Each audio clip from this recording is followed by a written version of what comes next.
Steve Hayes is editor-in-chief of the Weekly Standard and a Fox News contributor. Good to see you, Steve. Hey, Shannon.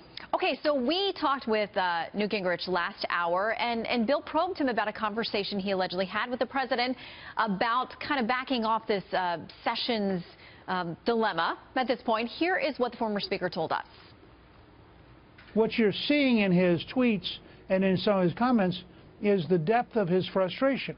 And the truth is, and I think even Attorney General Sessions would probably agree with this, had they understood the situation that Sessions would find himself in, probably they would not have had, they would have had a different Attorney General who had no connection with the campaign. All right, so what do you make of these latest tweets and where we are now, Steve? Well, the problem with the president's tweet just moments ago is that Jeff Sessions wasn't Attorney General when Andrew McCabe was in charge of that part of the Clinton investigation, so he couldn't have removed him.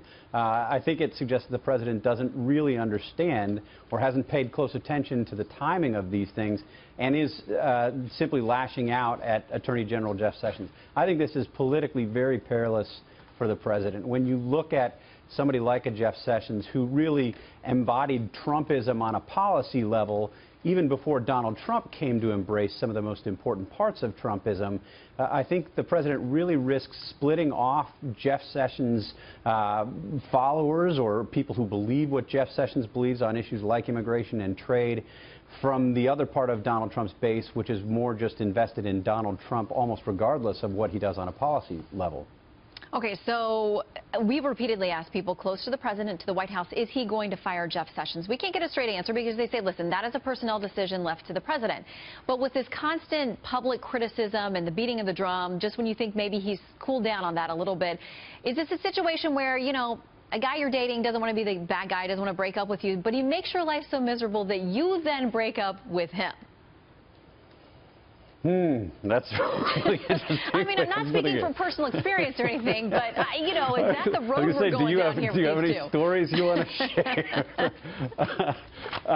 Look, I do think that there's an element to that. I mean, what's odd about this whole process is that Donald Trump, of course, made his name. I mean, became known to people across the country. 20 million viewers on The Apprentice on a weekly basis by doing exactly what he's refusing to do right now, and that is say you're fired.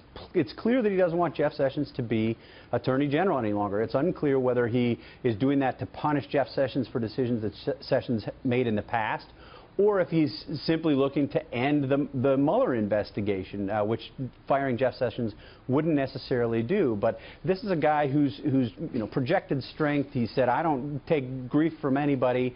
I solve problems. I come in. I get things done. And meanwhile, he's got this sort of drip, drip, drip style attacks on Jeff Sessions that are really frustrating Republicans on Capitol Hill, and I think will make it harder for the president to recruit new people to serve in his administration who say, gosh, this is one of the most loyal people to Donald Trump going back to the very beginning of the campaign, and Donald Trump is doing this to him?